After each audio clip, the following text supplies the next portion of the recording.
Hello la team C+QT, c'est Johan. Aujourd'hui, je vous retrouve dans une vidéo pour répondre à la question comment sortir de la spirale négative. Donc j'ai des joueurs et des joueuses qui viennent me voir bien sûr pour améliorer leur performance, pour atteindre leurs objectifs, mais également d'autres personnes qui viennent juste pour reprendre du plaisir dans leur tennis. C'est-à-dire qu'ils aiment ce sport, mais ils commencent à en avoir vraiment marre de péter les plombs, d'être frustrés, de s'en vouloir après les matchs, etc. Donc on travaille là-dessus. Et dans cette vidéo, je n'ai pas la prétention de te donner une solution qui va te permettre de sortir de cette spirale négative, mais je vais essayer de te donner deux clés qui vont te permettre peut-être d'avancer au moins.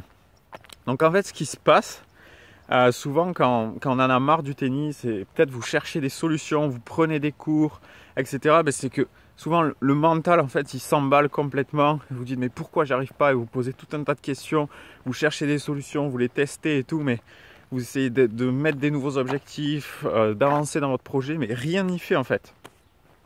Et l'idée, ça va être de revenir à l'essence. C'est pour ça que je vais m'appuyer sur une phrase de Yannick Noah qu'il a dit quand il était joueur. Je ne suis pas heureux lorsque je gagne lorsque je suis heureux. Donc la première clé que vous pouvez utiliser en fait, pour revenir à l'essence de pourquoi vous faites les choses, c'est pourquoi est-ce que vous avez commencé le tennis? Qu'est-ce qui fait que vous avez acheté votre première raquette, que vous êtes inscrit dans le club, que vous avez appelé des potes pour jouer au tennis? Quel était le but de ça en fait au début? Ça, c'est la première question qui va vous aider. Deuxième question, ça va être la gratitude. Et la gratitude, cette question, elle ne vient pas de moi, je tiens à le dire, mais elle est vraiment super intéressante. C'est quand vous êtes énervé en match, frustré, ou même après un match, ou dans votre projet, vous dites j'ai envie d'arrêter le tennis.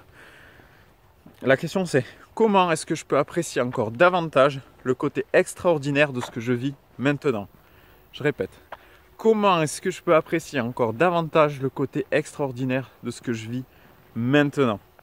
Ça va vous permettre de revenir à l'essence, de prendre du recul par rapport à vos objectifs, à votre projet ou par rapport à votre match et de revenir à l'essence. Et comment est-ce que je peux apprécier le fait d'avoir un corps en pleine santé qui me permet de frapper dans la balle, qui me permet de courir, qui me permet de respirer?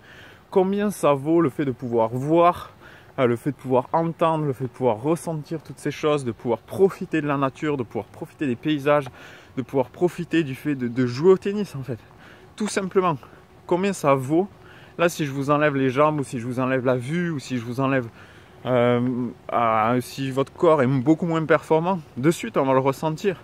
Et en fait, c'est combien ça coûte tout ça? On ne peut même pas mettre de prix là-dessus.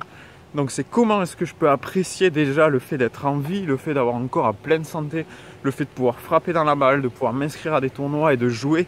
Comment est-ce que je peux apprécier davantage ça? Ok. Donc je vous invite vraiment à vous poser ces deux questions-là, ça peut vraiment vous aider. 1. Pourquoi vous avez commencé le tennis? Et 2. Comment est-ce que vous pouvez apprécier encore davantage le côté extraordinaire de ce que vous vivez maintenant? Ces deux clés peuvent grandement vous aider à sortir de cette spirale négative. Donc voilà ce que j'ai envie de vous partager aujourd'hui. Pensez à liker la vidéo, partagez abondamment les vidéos autour de vous, abonnez-vous à la chaîne YouTube ou à la page Facebook pour recevoir toutes mes vidéos. Et nous, on se retrouve demain dans la prochaine vidéo. Et n'oubliez pas, je ne suis pas heureux lorsque je gagne lorsque je suis heureux. On se retrouve demain dans la prochaine vidéo. Ciao!